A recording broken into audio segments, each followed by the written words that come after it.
Hola, muy buenas tardes. Bienvenidos a todos y todas a esta nueva entrevista del ciclo de entrevistas que está haciendo Afro Coquimbo a diversas personas que han sido unos aportes a los estudios afrodescendientes, al tema del activismo, al mundo político. Este ciclo de entrevistas lo estamos organizando desde el proyecto Afro Coquimbo, la historia después del olvido. Mi nombre es Luis Madrid, soy parte integrante de este proyecto.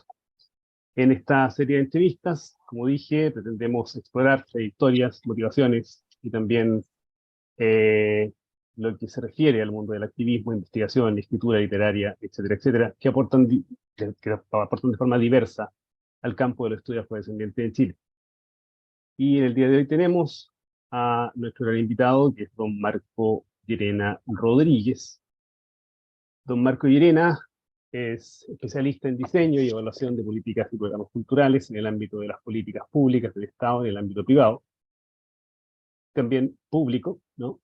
Con experticia en educación artística, en artes escénicas, es conferencista también en educación artística, en el ámbito formal y no formal, docente universitario en temas de gestión, producción, marketing cultural, políticas culturales públicas.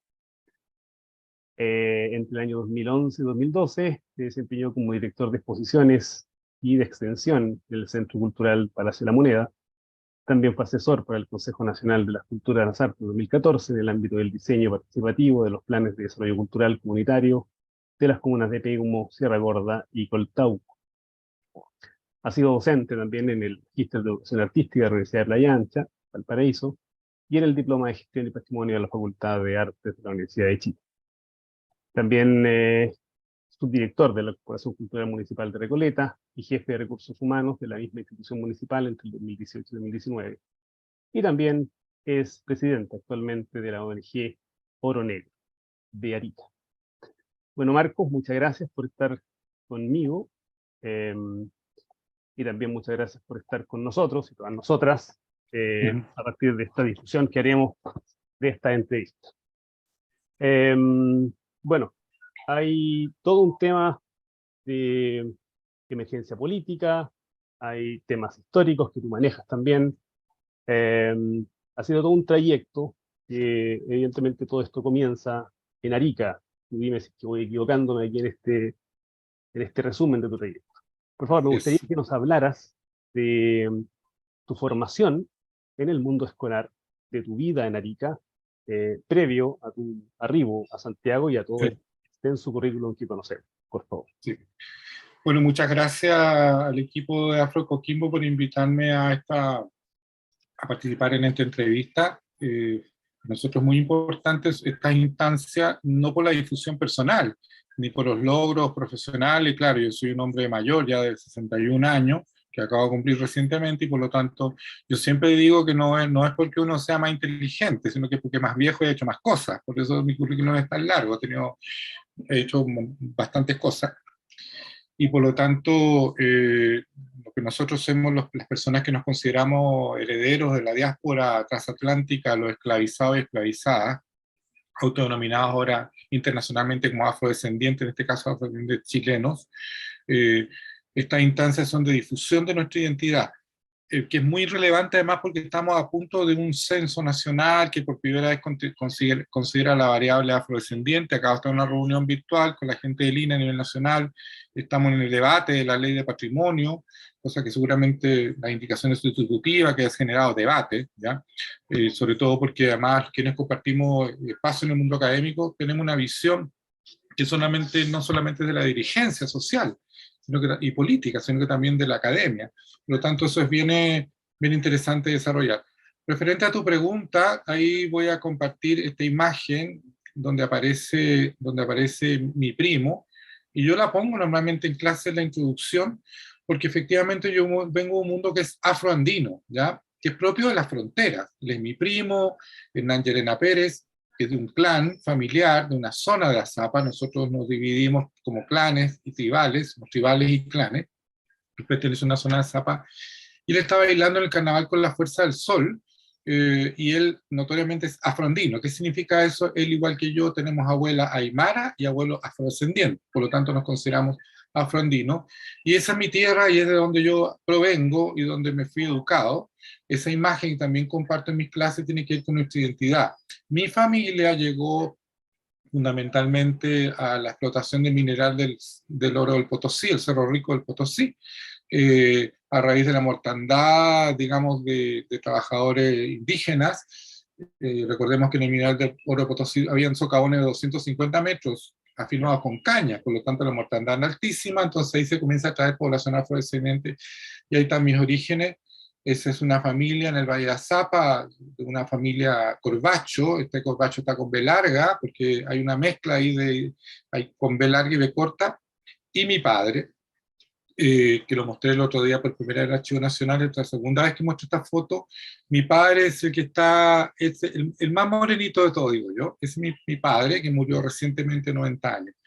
Bueno, yo tuve la fortuna de que mi padre, no sé si la fortuna o la oportunidad de que mi padre bajó ya del Valle de Azapa a estudiar al comercial en Arica, se recibió como contador igual que mi tío, son dos hermanos, y yo por eso tuve la oportunidad de estudiar en colegio, no sé si bueno o malo, pero colegios de cura, tanto en Iquique como en Arica, por lo tanto me desarrollé.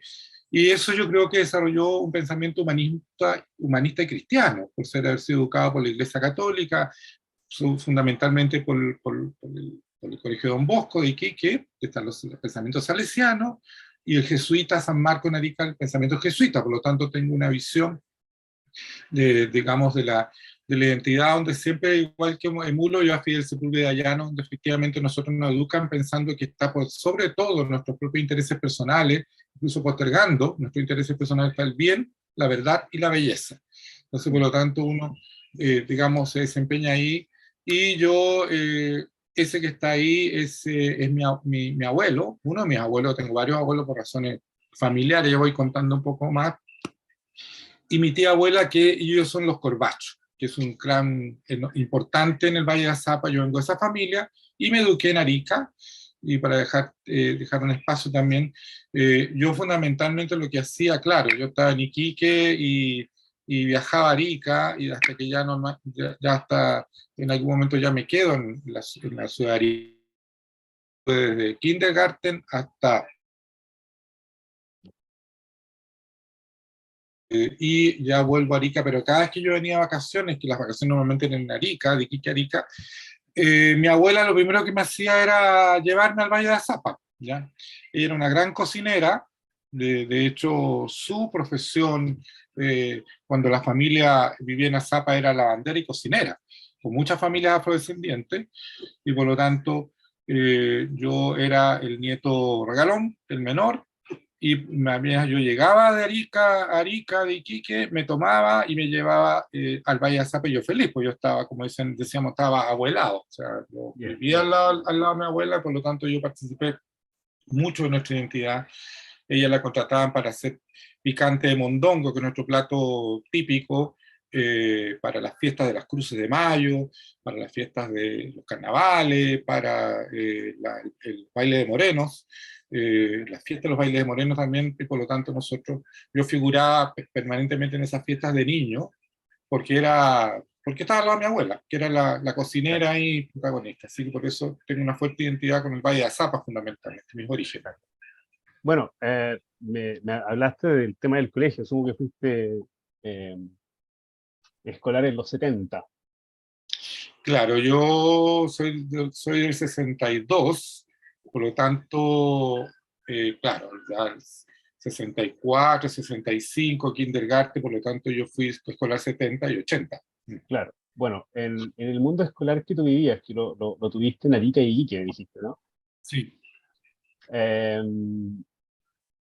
¿Tenías tú alguna diferencia respecto de los compañeros que tenías? Porque también puedo asumir que varios de ellos también comparten esta identidad, una identidad de repente Sí, no necesariamente afrodescendiente, pero sí sí, ariqueña. sí. Eh, ¿Cómo se vivía ese tema identitario en el espacio escolar? Ninguna, Y fíjate, esto te lo, porque perdón, y esto te lo pregunto en contraposición a lo que todos aprendimos en el colegio. Acuérdate que hemos sí, hablado de eso, sí, el sí, tema fundamental de lo criollo, o muy sí, centralista.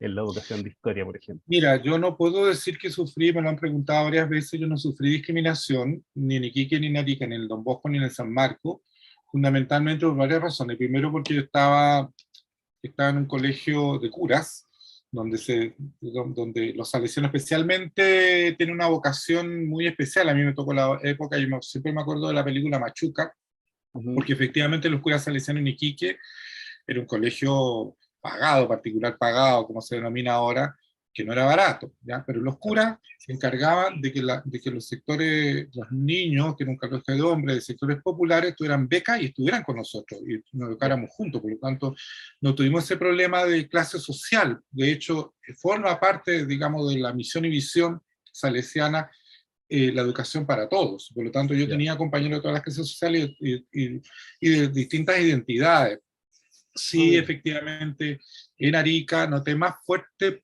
porque una zona mucho más militarizada, que tiene quizá otra ideología, por este tema de las rivalidades con Perú y Bolivia, un cierto racismo, pero con respecto a mis compañeros de origen aymara, ¿ya? Que Ah, ya. efectivamente eran muy arrinconados, muy maltratados, eh, a la hora del bullying por su Claro, indigenismo, ¿ya? claro. Pero era muy leve ya, porque finalmente todos compartíamos un espacio y no era tan fuerte. De hecho, nosotros, cuando nosotros, no sé, en Estados Unidos decir nigger, es Ujú. ofensivo, pero decir en Arica negro no es ofensivo, porque efectivamente todos mis tíos y mis abuelos y mis tías son basquetbolistas, atletas, waterpolistas, boxeadores. Por lo tanto, mi papá de hecho siempre fue conocido como el negro Llerena, que era muy bueno para la pelota, Ya. y por lo tanto era como un crack.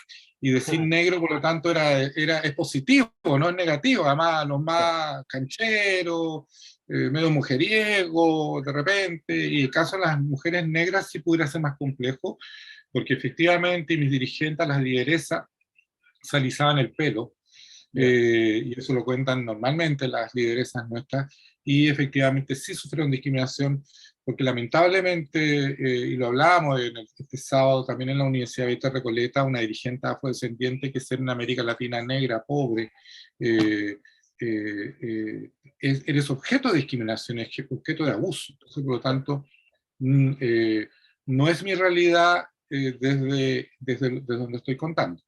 claro. Sí, aparte de lo que estás mencionando es también parte de posiblemente lo que muchos no conocen de una realidad Sí, determinada en la región. sí, Eh, Qué sé yo, pensar en, en la vida social, qué sé yo, en la Araucanía, en los 60, en los sí, 70, sí, posiblemente es distinto a lo que se vivía en el Maule, y claro, claro, con toda esta carga también histórica y fronteriza en el sí, norte, son realidades distintas y se configuran de forma distinta. claro. ¿Cómo pasas de ahí a este interés? Hay un tema de arte que a ti te sigue constantemente. No sé si empezaste con el arte directamente desde el colegio, eh, o empezaste con una perspectiva con tus estudios posteriores de licenciatura en arte en la Sí, Universidad de Chile, una vez que ya emigras sí. de Arica. Ahora, otra contextualización me permito matizar entre medio. De ahí vengo yo, ¿ya? Mi cultura es una cultura del desierto. Sarica era un desierto, Azapa era un desierto, con Puerto, por lo tanto de ahí vengo yo, digamos, y esos son mis familiares. Y referente a lo que tú preguntas, si yo efectivamente de niño tuve habilidades artísticas, de hecho, eso lo pude leerme a mí mismo cuando fui, no se menciona, entre las 40.000 cosas que he hecho, fui director del Liceo Experimental Artístico de Santiago y después La Moneda, y lo hizo fundamentalmente porque me interesaba ver cómo se formaban los niños y las niñas, sus habilidades, sus talentos. Yo siempre trabajaba con profesionales de las artes y quería ver cómo efectivamente esos niños y niñas que son nuestros talentos nacionales, no se usa mucho la palabra talento, ahora se habla de habilidades artísticas, Claro, pero quería verlo y yo creo que me reconocí a mí mismo. Yo no soy artista ni tengo ni desarrollé ninguna habilidad artística porque desafortunadamente no ha habido por décadas, y ahora sí, digamos, centros culturales, escuelas artísticas, carreras universitarias. O sea, claro. yo tenía interés en el arte desde chico, no fui artista, me desarrollé en la teoría de historia del arte y el conocimiento, porque además no tenía dónde estudiar en Arica. O sea, por lo tanto, no, sí, había una escuela artística que es posterior a mi etapa de fines de los 70, aparte de la escuela artística de Juan Noé Crevani en Arica, y yo, niño, no tenía dónde ser formado, ni en Arica ni en Iquique, por lo tanto, los talentos van quedando en el camino de aquellos que no tienen la posibilidad de poder educarse, por un lado. Ahora, esa es una parte, la parte más formal, pero todos mis primos bailan en el baile de pitucos, y ahí está el desarrollo artístico. Yo no bailé porque mi papá se fue a Iquique, él mismo no bailó porque decidió ser futbolista y no bailarín afro del baile moreno. Entonces, por lo tanto, está en mi realidad, digamos, como niño y joven, es que estuviera todo el mundo bailando y tocando música alrededor de uno, que eso es parte de mi realidad, pero yo decidí la academia y tuve que irme a Santiago, porque no tenía dónde, pero sí tenía interés y habilidad, evidentemente. ¿No había una posibilidad del norte, Perú, Lima? No, porque mira, en primer lugar, en el norte de Chile, o sea, no sé, y ese estudio lo hicimos durante varios años en el Consejo de la Cultura. Hay regiones donde no hay formación artística definitivamente, o sea, hay talleres, un diploma por aquí, por allá, pero no hay carrera artística, o sea, no tienes que venirte a Santiago, Concepción, a Valparaíso, al Maule probablemente, pero no hay carrera de formación artística, por lo tanto, quieres estudiar profesionalmente, tienes que venirte de Arica, ¿ya? Eso es lo primero. Y sí hay talleres, hay formación en talleres, pero evidentemente que 2 horas a la semana no se comparan con 8 a la semana, de lo que sea. Entonces eso va formando un niño o una niña que tiene finalmente a ser profesional de las artes. O sea, tú no puedes partir a los 18 años la danza, no puedes partir, sí puedes, pero no vas a lograr los niveles que si lo haces a los 6 años. Lo mismo que la música, tú tienes que partir muy pequeño o muy pequeña para poder desarrollarte si que vas a ser profesional de las artes. Eso es lo primero, que es una cosa contextual. Y lo segundo es lo familiar. Evidentemente que eso sucede, ya no sucede tanto de que efectivamente ningún familiar nuestro de mi época, además mi familia era una familia de agricultores, ¿ya? O mi padre ya fueron contadores, pero evidentemente que no estaba en su mente que sus hijos fueran artistas o músicos, porque eso significaba pobreza, ¿ya? Entonces, por lo tanto, normalmente uno lo inducía a que tuviera ingeniería, tuviera derecho, fuera, no sé, mecánico, carpintero, digo yo, pero jamás artista, porque eso significaba pobreza. Yo, de hecho, cuando terminé cuarto medio, yo iba a estudiar Derecho, tenía súper claro, tengo varios, de hecho, primos que se fueron a estudiar a Sucre, a Bolivia, Derecho, ¿ya? A La Paz, qué sé yo, y se recibieron, hizo un abogado, yo estaba en la misma senda, pero en tercer año medio llegó el teatro itinerante de la universidad, perdón, del teatro itinerante del Ministerio de Educación, venía dirigiendo Fernando González, un Romeo y Julieta, los protagónicos eran Andrés Pérez y Alfredo Castro, Norma Ortiz, con diseño de Guillermo Ganga, y yo veo eso en tercero medio y vi Marcianos. Nunca había visto la belleza, yo vi la belleza de la escena teatral, esos grandes actores actuales que eran estudiantes, ya eran recién egresados. Vi eso, yo dije finalmente, yo quiero eso, quiero estudiar arte. O sea, me cambió el switch, ver la belleza del teatro. Mi familia me quería mandar a Bolivia, sí o sí. Yo dije, no, yo me voy a Santiago, y me vine a Santiago con apoyo familiar, más o menos nomás, pero me vine porque no era la única posibilidad de estudiar arte, porque tenía ese interés fuerte por la belleza, la estética y el arte, que no sabía cómo ordenarlo en mi cabeza, pero algo me decía que yo no tenía necesidad de estar en contacto con el arte, que es lo que hago hasta el día de hoy. Claro. En eso trabajo en este instante, de hecho. Claro. Bueno, pero empiezas con esa maravilla, con esa puesta en escena, pero claro, en tu espacio, en Arica, y cosas también que me has contado, no tan solo con la Cruz de Mayo, Sí. sino también con otras festividades, también hay un tema de belleza, hay un Claro. tema de belleza natural, el tema del Valle de Azapa, Sí. esos colores, por ejemplo, Sí. que son parte de los que refleja la bandera, ¿no? Claro. Creo yo, o se pierde, diría yo, un poco en la bandera, o diría al revés, Sí.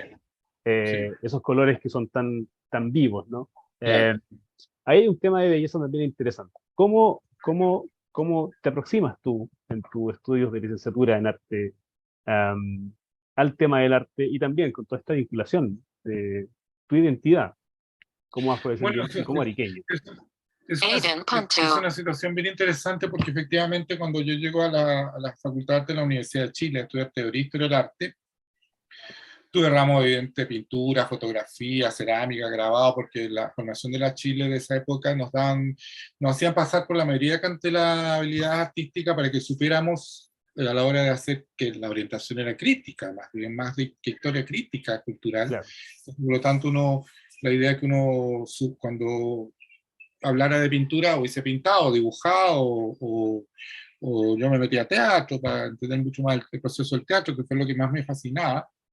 Eh, pero todo era europeo, todo era pintura europea, Rembrandt, Velázquez, no sé, Botticelli, música europea, arquitectura europea, todo europeo, ¿ya?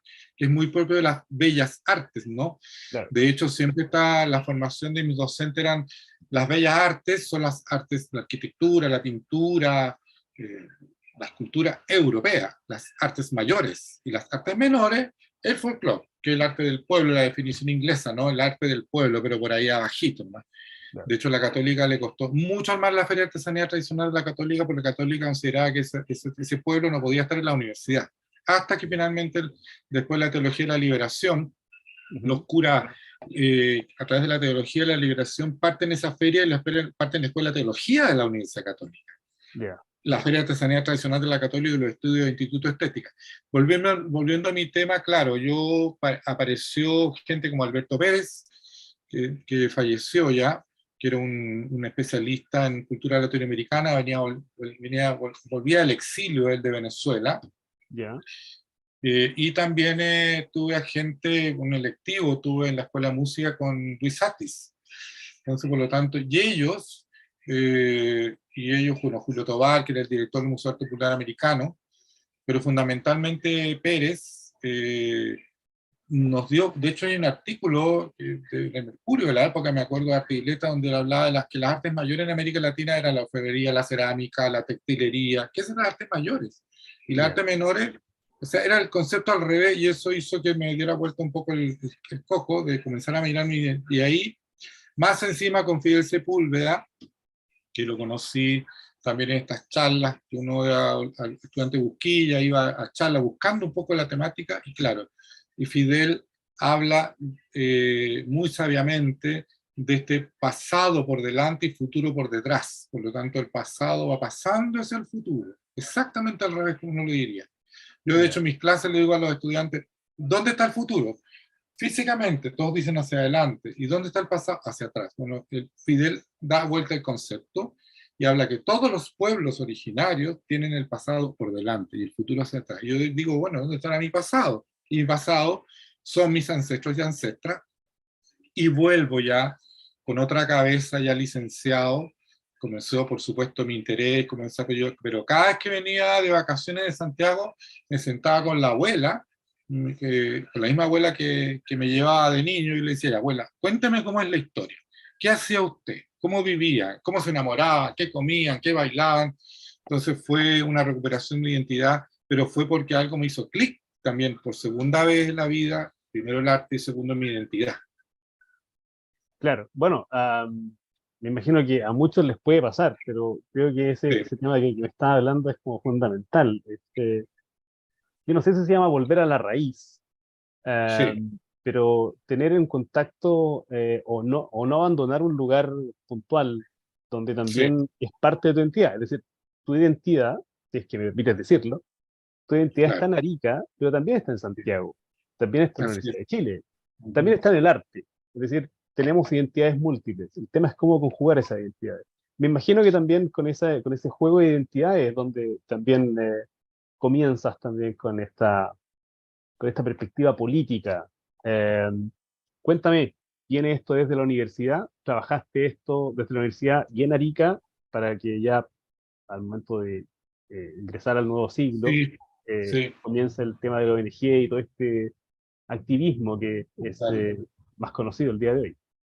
Mira, hay dos caminos paralelos, porque por un lado, claro, la Iglesia Católica, y sobre todo yo valoro eso, el mundo de los salesianos, en mi época, donde efectivamente el humanismo cristiano finalmente eh, te ideologizan positivamente el punto, bueno, existe la ideología negativa, pero digo, es un juego de palabras, te ideologizan positivamente desde la perspectiva de entregarte ciertas identidades valóricas, ¿ya? Y una identidad fuerte es servir a los demás, al servicio de los demás.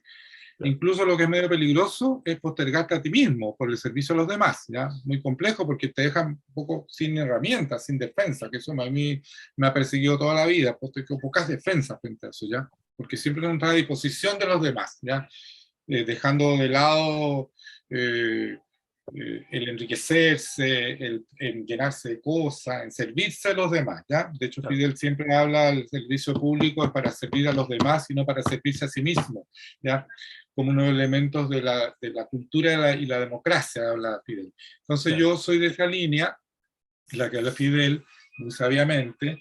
De hecho, Fidel escribía los documentos, siempre cuando había candidato a campaña desde Elwin para adelante, siempre llamaban a Fidel y yo iba detrás, porque Fidel escribía los documentos de campaña de la Concertación, y siempre estaba ahí el bien, la verdad, la belleza, cultura de democracia, qué significa democracia, justicia, dice Fidel, justicia, dar a cada uno lo que le corresponde a la justa medida, ¿no? Entonces, son como pensamientos filosóficos y vienen de la formación de Fidel también, que es católica y cristiana. Yeah. Es una cosa valórica. Lo segundo, que es muy coyuntural, es que hay un senador que fue regidor, que es primo de mi papá, que ya falleció, que es Humberto Palza Corbacho. Humberto Ah, Palza ya. Corbacho es primo de mi padre. Él fue militante demócrata cristiano. Yo a los 16 años acompañé a mi papá, y él fue regidor, senador, embajador, un político nortino, azapeño, afroazapeño, Yeah. Corbacho. Entonces, por lo tanto, yo también apoyaba mucho en el volanteo, en las campañas con mi tío Humberto, porque era primo de mi papá.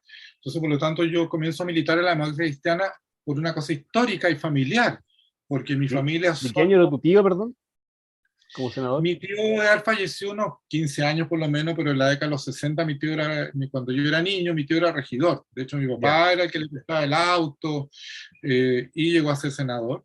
Ya. Y de ahí partí una larga militancia en la democracia cristiana, porque, de los pocos digamos quedando, porque yo digo, de hecho, somos como los dinosaurios, porque yo soy del mundo de la cultura del Partido Demócrata Cristiano, son los últimos dinosaurios, los jurásicos, así digo yo, Claro.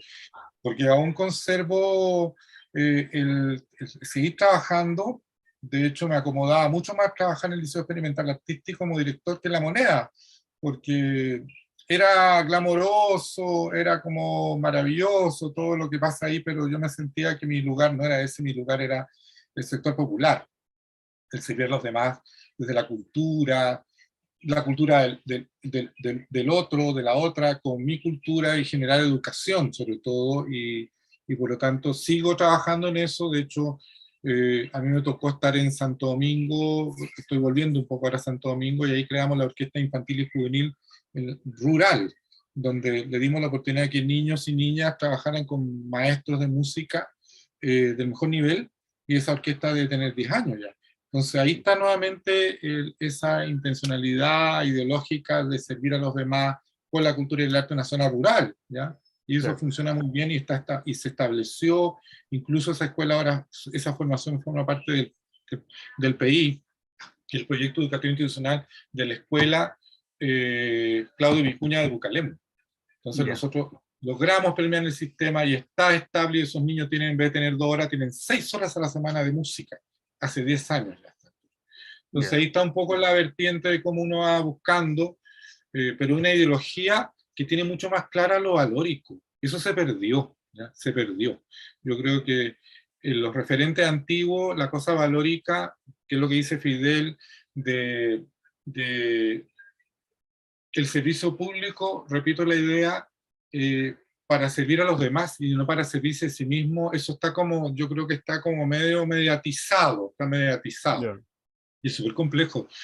Entonces yo Ya. soy de una generación que he hecho una carrera personal, no tengo ni uno, no tengo, porque mi vocación ha sido esa, digamos, de trabajar en la academia, en la formación. Hago mucha clase gratis, porque no soy un santo, pero creo que nos formaron de esa manera.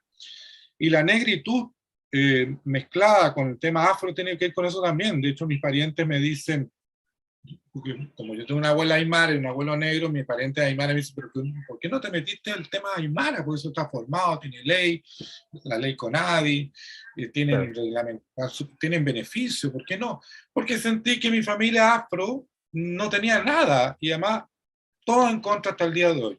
Y como yo vivo en Santiago, soy una especie de secretario ejecutivo para todo el mundo, que quiera, de las organizaciones, y yo gestiono, voy, hago las cartas, qué sé yo, porque creo que también había que trabajar con lo que estaba más débil finalmente, que es la parte de la parte de mi familia afro, que nos ha costado muchísimo, muchísimo. Yo hago, siempre decimos con las dirigentes como Asenet Bae o como Marta Salgado, cuando nosotros entramos al Congreso, o tengo mañana una reunión con el Ministerio, vamos siempre con nuestras ancestras fundamentalmente al lado, porque nos claro. cuesta muchísimo. O sea, ahora me metí a otro tema y me estoy adelantando un poco, pero nos fue pésimo en la Asamblea Constituyente, y ahora nos fue pésimo en el proceso constituyente, no aparecemos en la Constitución Nacional, no aparecemos, no existimos. Teniendo una ley del año 2019, no existimos los afro. Entonces, por lo tanto, claro que es complejo, porque es como un castillo de naipes. O sea, tienes una ley del año 2019,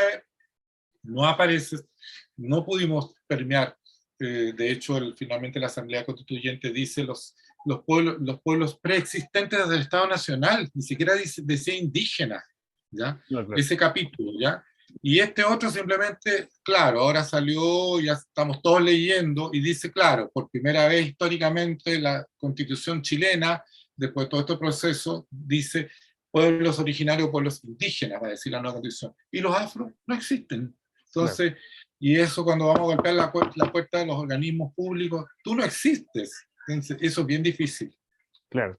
Bueno, yo creo que todos sabemos que no iba a ser fácil. Estamos Claro, hablando de un gran periodo de esclavitud, un gran sí, periodo de segregación en términos de sí, casta, y sí, estamos hablando de otro menor periodo, que son claro, 100 años, y tiene que ver con invisibilización absoluta sí, de lo que es la presencia, o lo que fue la presencia y de lo que era la presencia ahí mismo, siglo XIX y el siglo XX, del así mundo es, afrodescendiente. Y mucho más con todo el tema de la anexión en Arica, ¿no? claro.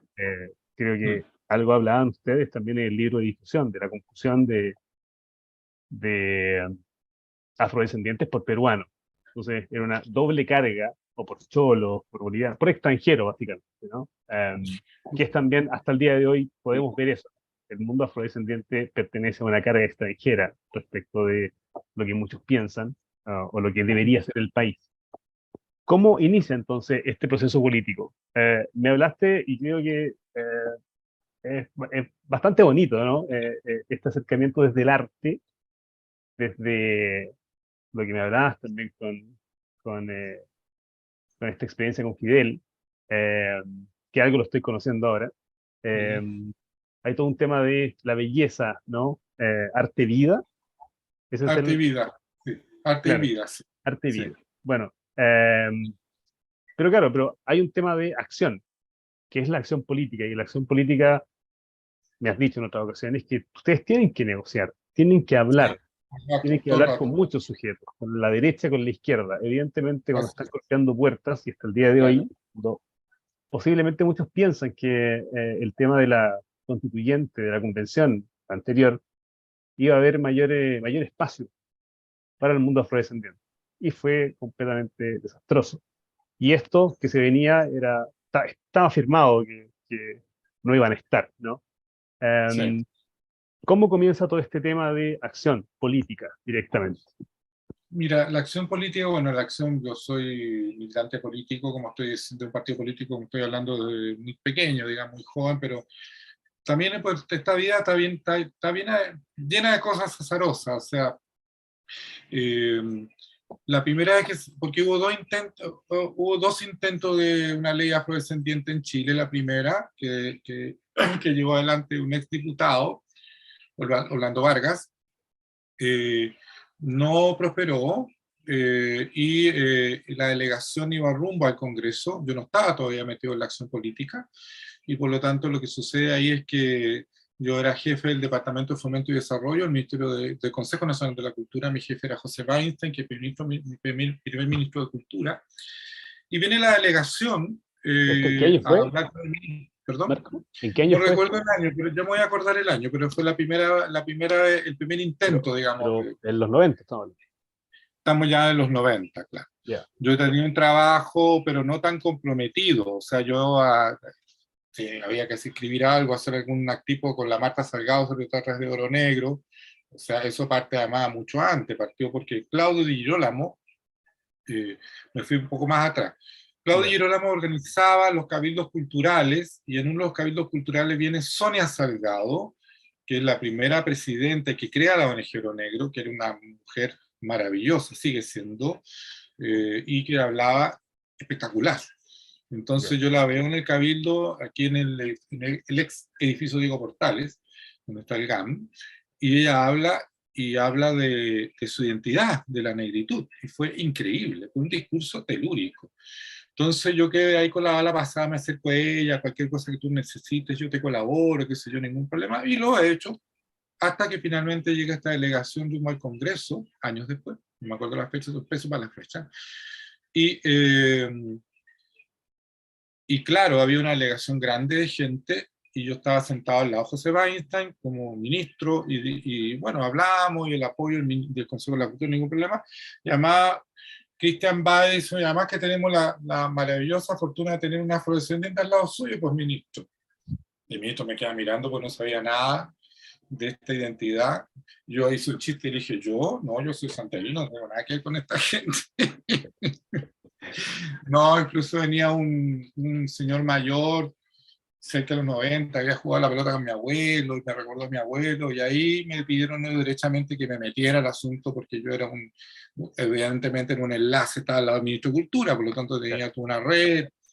Además, yo he tratado siempre de ser muy transversal, o sea, yo acabo de trabajar en Recoleta con el Partido Comunista muy bien, ahora me voy a otro sector, por lo tanto no tengo esa problemática, y cuando tú te refieres que hay que trabajar con todos los partidos políticos, o sea, nosotros, finalmente la segundo proceso que sí logramos, estaba Luis Rocaful, que es un diputado socialista de Arica, y cuando pasamos al Senado, yo trabajé con Julio Durana, que es UDI, ¿ya? ¿Qué nos une? Y es un tema que tenemos que aprender como país. ¿Qué nos une? Que por esas cosas de la vida, la mamá de Luis Rocaful había sido compañera de curso de colegio de mi madre, ¿ya?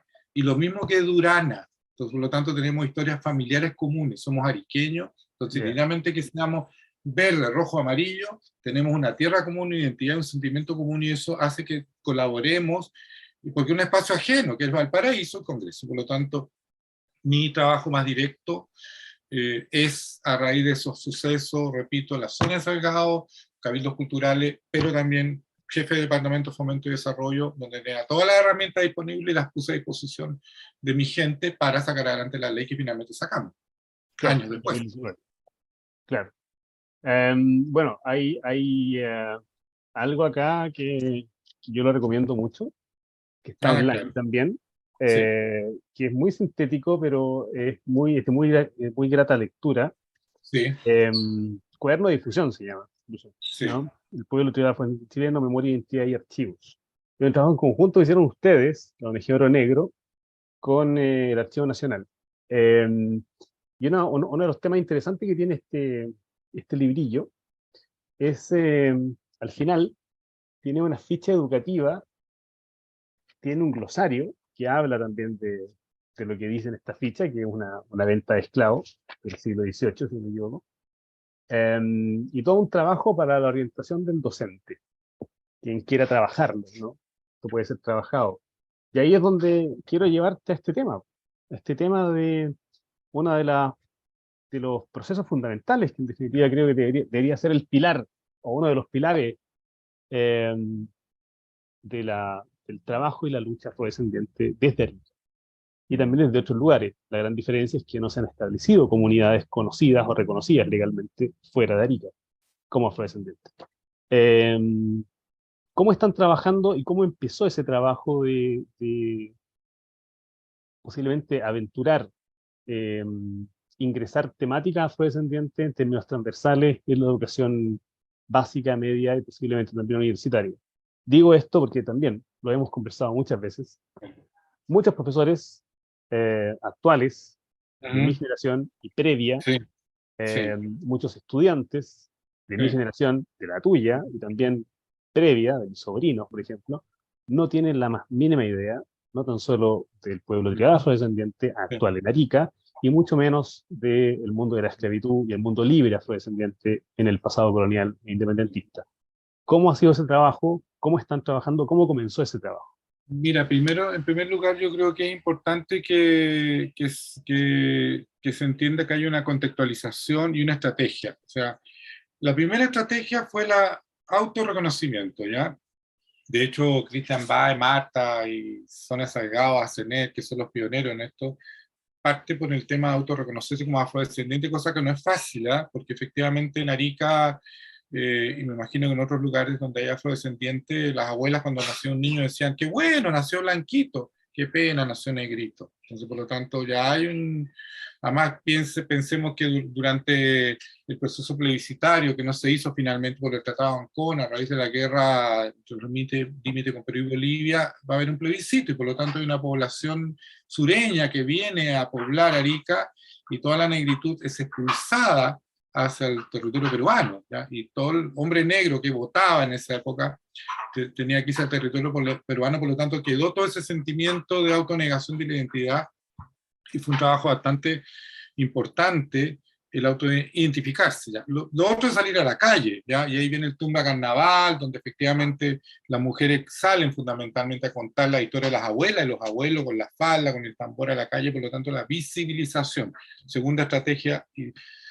Y después fuimos avanzando y lo importante fue que nosotros, las organizaciones, fuimos a la universidad, fuimos al Archivo Nacional, fuimos al INE, vamos a desarrollo social para ocupar nuestro espacio y esa es la acción política y académica. Entonces, este libro, y llegaron con cadenas, surge porque efectivamente los dirigentes comienzan a presionar a la Universidad de Tarapacá, que solamente tenía estudios aymara. De hecho, hasta el día de hoy existe el YECTA, que crea Juan Van Kessel, y en Iquique Hans Gundelman, que son los aymarólogos, que tienen un vasto estudio sobre el mundo aymara y quechua al norte de Chile, nada de lo afro. Por lo tanto, nosotros presionamos y surge precisamente este libro, y llegaron con cadena que coordinó el profesor Alberto Díaz, que es una serie de artículos, es el primer libro inaugural, si bien habían otra línea que fue que la gente comenzó a escribir. Entonces, por lo tanto, Marta con su libro, Cristian con su libro, Asenet, por lo tanto, hay como una especie de diálogo con la universidad. Y finalmente ya en Santiago, lo que yo hago es decirle, Marta, aquí lo que hay que hacer es ocupar los espacios, hay que ir a golpear la puerta, no esperas que nos llame. Por lo tanto, nosotros fuimos en Santiago a hablar con Aimada Ramón, y me refiero a este libro como ejemplo de lo otro que se ha hecho. Y claro, como Emma había asumido, Emma Ramón es una profesora de historia, ella es paleógrafa, ¿no? Importante, y por lo tanto que son las personas que leen, digamos, las cartas, sobre todo coloniales, que son muy difíciles de leer, entonces por lo tanto tiene esa expertise. Y ella justo tenía ese programa de memorias marginadas de mujeres, ¿ya? Que tiene que, sobre todo con las mensch, ¿no? O todo el trabajo de Cafarena, Olga Romesín, Olga Poblete, que son las mujeres que luchan por el voto femenino, la década de los 50, y por lo tanto estas mujeres están invisibilizadas, ¿ya? Entonces, por lo tanto, ella crea memoria marginada, y justo yo voy con lideresa a hablar con ella de la posibilidad de hacer un trabajo, y calzó perfecto Memorias Marginadas del Pueblo Tribal Afrodescendiente con mi lideresa, y comenzó este trabajo educativo que se ha convertido finalmente en charla, en documento, este manual que es bien importante para nosotros porque hay un respaldo institucional, pero es algo que nosotros hemos buscado. O sea, lo que tú contaste recién, nosotros tuvimos una reunión fatal con el proceso anterior censal, con la autoridad del último gobierno de Bachelet, donde la directora del INE nos dice derechamente que no van a censar porque efectivamente no corresponde, no hay dinero, y no nomás, ¿ya? De hecho, nos mandaron una carta bastante ofensiva, no es primera vez que nos pasaba, que poco menos que nos dijeron extranjeros, ¿ya? Ya, Entonces, por lo tanto, nosotros hemos pasado por eso, ahora no hay ningún gobierno que se salve, ¿ya? Por lo tanto, claro, estamos ahora en la consulta de patrimonio y tenemos dificultades también de interpretación del convenio 169 por la territorialidad. O claro, sea, yo esa foto que te mostré, que te mostré, o sea, esa foto que acabo de mostrar que es un desierto, mi familia lo perdió en 200 años, ahora es un vergel, hay guayaba, hay papaya, hay mangos, tomate, es un vergel. Entonces, por lo tanto, y ahí en ese territorio donde mi familia se instaló, a verdearlo, porque los aymaras están en la precordillera, Zapa era un peladero, digamos. Entonces nosotros ya, verdeamos ese desierto y evidentemente generamos identidad cultural, baile moreno, cruce de mayo, hay un sincretismo con los aymaras, evidentemente, porque el negro viene vacío y la negra viene vacía, desnuda, pero viene, digamos, su cultura viene en su cuerpo, su identidad en su mente y aflora en sincretismo. Entonces, por lo tanto, el Estado chileno en este instante nos dice que no tenemos tierra, no tenemos territorio, no podemos decir en la ley tienen territorio, que tenemos una territorialidad ancestral porque no somos de acá, que es muy fuerte, ya, sobre todo para mis familiares que en 200 años generaron identidad cultural. Entonces, por lo claro. tanto, estamos en ese conflicto en este instante, pero para responder a tu pregunta, nosotros como acción política estratégica nos acercamos a pedirnos que nos investigaran, nos estudiaran y hicieran historia sobre nuestra identidad, porque no lo estaban haciendo, así que lo hicimos nosotros. Claro. Bueno, pero una cosa es, claro, hacer esta historia, que también es algo que han compartido con algunos Sí, profesionales, especialmente antropólogos y también sí, musicólogos que han trabajado allá. Da Ponte es uno de ellos, por ejemplo. sí. Eh, Franco, un Franco psicólogo. Da Sí. Ponte, claro. Pero también es cómo ingresar esto al currículum, que esto Claro. es lo que es Estamos en eso, ¿no? una piedra de tope, pero gigantesca. ¿Cómo están trabajando eso? Porque es parte de un Ya. proceso que aún Sí, está en sí. progreso.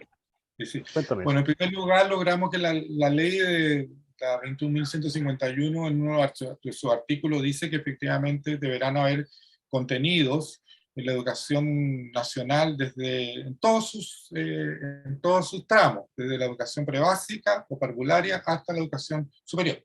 Por lo Claro. tanto, hay un mandato que está por ley, ¿ya? De hecho, me acuerdo siempre que la Adriana, la senadora Adriana, no me acuerdo su nombre, le pide que vaya un representante del Ministerio de Educación a la Comisión de Derechos Humanos que ella presidía en ese momento, porque no había respuesta parte del Ministerio de Educación a este trabajo, digamos, y es cuando se estaba discutiendo la ley, la etapa final, ¿ya? Eh, Finalmente lo que nosotros hicimos con los distintos ministras y ministros de educación es acercarnos a pedir que comencemos a hacer este trabajo. No nos fue tan bien. En este instante sí nos está yendo bastante bien, porque el ministro anterior de educación y el actual han sido muy proclives a nuestro trabajo. Nosotros ya tuvimos con el ministro anterior una reunión, de ahí pasamos inmediatamente a la jefa de la unidad de currículum y evaluación del Ministerio de Educación, que es la que genera el currículum nacional, pero también con grandes aliados, o sea, parte de la ONG Oro Negro y es afrodescendiente María Victoria Peralta, educadora de párvulo, doctorada, que es Premio Nacional de Educación actual, Claro. y le pedimos apoyo a Alicia Salinas, que es una curriculista que tuvo muchos años trabajando en la unidad de currículum, haciendo, digamos, los contenidos curriculares para el mundo de Aguita, Aymara, Rapanui, y esas dos personas tenemos que sentarnos a comenzar a diseñar. Sí, está la oportunidad política en este instante, que eso es cíclico, está en este instante. Claro.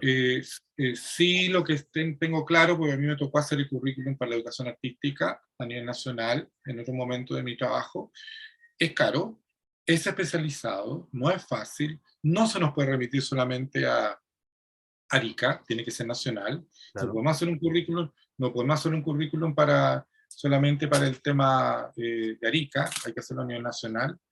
Y creemos sí que hay que hacer una historiografía, tú que eres especialista, porque efectivamente en América Latina y en Chile todos compartimos la esclavitud. Y Claro. nos bajaron nuestros antepasados en distintos lugares de Chile, por lo tanto nosotros estamos diciendo como contexto general de que hay que contar la historia de la esclavitud los pasos, cómo llegan, las rutas, y probablemente en Concepción, que sabemos la Una de los Negros, en Maule. De hecho, ahora, yo a través de que estoy haciendo un trabajo en el mundo con Bucalemo, en Santo Domingo, que yo lo he comentado, claro, cuando los jesuitas que tenían más de 50.000 hectáreas en el gran fundo Bucalemo, que le entrega el rey de España, y después cuando lo expulsan, los requisan, ¿ya? Les requisan todo. Entonces aparece en el inventario las tierras, los caballos, la salina, y más de 160 negros. Claro. Esa gente, una parte fue enviada al Perú, pero otra se quedó. Entonces ahí tú, en la historia, en el futuro, por eso es fascinante esto que tenemos que seguir investigando, probablemente esa gente no se autorreconozca y se mestizó, ¿ya? Claro. Pero la historia y el cuaderno dirá que efectivamente hay puntos donde efectivamente hay población importante. Claro. Tú has comentado además en esta instancia y en otra, el tema de Lo Barraza, donde había una población importante, ¿ya? Y todo el lugar donde había hacienda y había producción agrícola, como un lugar tan lejano de África como es una hacienda en Bucalemu, al interior de Santo Domingo, había población negra, porque había producción agrícola, cebada, trigo y producción minera. Entonces, por lo tanto, creemos que tenemos que, y sí, estamos precisamente en este instante, y afortunadamente la autoridad política en este instante ha sido proclive a que desarrollemos ese trabajo en esos campos. Hay que aprovechar la ola, Marco. Sí, estamos trabajando en ese instante, de hecho hay reuniones y todo. Sí, sí, porque de repente se abren las puertas de lo que uno puede pensar de que es Claro. proclive a, y es completamente lo contrario. Pero bueno, Marco querido, ¿hay algún desafío pronto para los intereses del pueblo tribal afrodescendiente? Hablaste en principio del tema del censo, que creo que es un logro interesante. No sé si puedes hablar de eso. No sé si Sí, sí tú puedo, puedes contarnos de eso. perfectamente. Sí, me gustaría que nos contara esa premisa, ¿no? Y también eso, ¿cuáles son estos desafíos pendientes que tienen que ver muchas veces con puntos de vista críticos también, hacia sí mismos, hacia la misma organización, Sí, etcétera, etcétera? tengo un poquito de alergia, así que tengo que refrescarme la garganta casi estos tiempos, como todo el mundo en Santiago. Mira, yo creo que son varios los desafíos, voy a mencionar los más importantes y los más urgentes. Primero, lo del INE, hay una variable afrodescendiente por primera vez en la historia contemporánea, porque sí, y tú como historiador sabes que las poblaciones negras fueron censadas, y creo desde el censo de Jauregui en adelante, durante la colonia, y por lo tanto, y después la República, por lo tanto, han habido censos, pero este es el primero contemporáneo con la estructura y la tecnología y el conocimiento actual. De hecho, en el censo anterior nos ocupábamos la categoría de otros, ¿ya? Y dentro de los otros había que decir, oiga, señor, póngame dentro de la categoría de otros afrodescendientes, por lo tanto, evidentemente fue una buena medición. Han habido otros intentos, que la ENCAFRE, con una encuesta de caracterización que se desarrolló en el 2016, pero esa encuesta era aleatoria, por lo tanto, en una cuadra, cada 3 casas te preguntaban y se saltaban 3 casas, por lo tanto, por eso dio un resultado que un muestreo, en realidad, 8.000. Claro. Incluso el INE no lo considera muy válido. Por lo tanto, este censo es importante porque está la variable, trabajamos en conjunto con el INE, acaba de tener una reunión donde está la variable, y lo importante que nosotros queremos hacer es capacitación a los formadores de los encuestadores, que son los propios funcionarios. Estábamos acordando los contenidos de la formación, ¿ya? Claro. Porque oye, perdón, ¿es en este censo? Este censo, el del próximo año. Sí. Entonces, ahora este mes tenemos que a fin de mes capacitar a los la formación de formadores, lo que dijimos hoy día, porque evidentemente que nos preocupa el tema del fenotipo. ¿A qué me refiero con eso? Que no todos los afros son negros, de hecho yo soy moreno, y por lo tanto podrían no preguntar.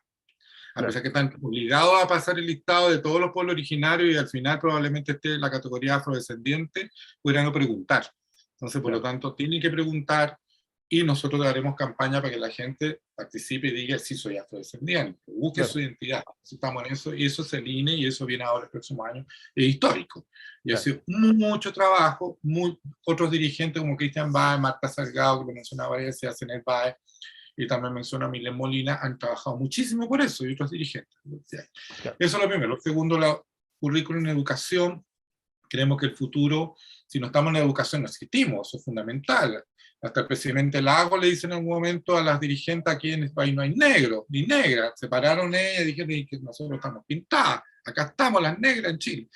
Presidente de la República, dame la cantidad de senadores y senadoras que no puedo dar tanto nombre, que me han dicho, no teníamos idea que había negros en Chile. ¿Por qué? Porque la educación dice que en Chile se murieron todos los negros de frío o de malaria, que es al revés, sobrevivían a la malaria y por lo tanto no quedó ninguno. Entonces, por lo tanto, permear eso es la educación hacia el futuro. Claro. Y lo tercero, yo creo importante, hay otro tema, la reglamentación de la ley y múltiples temas, la Cruz de Mayo, que hay que regularizar la propiedad del terreno donde está la cruz. Pero creo que el desafío es el tema del recambio. Creo que es un desafío. Los dirigentes somos dirigentes grandes, yo un poquito menor que mi dirigenta, lideresa, y creemos de que hay un tema nuestro estamos teniendo algunos roces internos que algo tenemos que solucionar, porque si bien tenemos objetivos comunes, pero tenemos un esquema de estructura, de valórica, ni buena ni mala, de operatividad y de toma de decisiones diferentes. Entonces, por lo tanto, eh, ahí tenemos que solucionar temas internos. De hecho, nosotros estamos pensando en crear un consejo de ancianos que ya existía, similar al de Rapanui, porque sentimos de que las generaciones jóvenes no escuchan a sus adultos. Entonces, por lo tanto, yo siempre digo a mis alumnos magíster, no basta un magíster en un doctorado para, o sea, tú tienes que escuchar al bueno o malo. O sea, yo mi abuela, aunque dijera puras leceras, que no lo hacía, o que estuviera equivocada, no habría atrevido a decirle, a rebatirle, porque es mi abuela.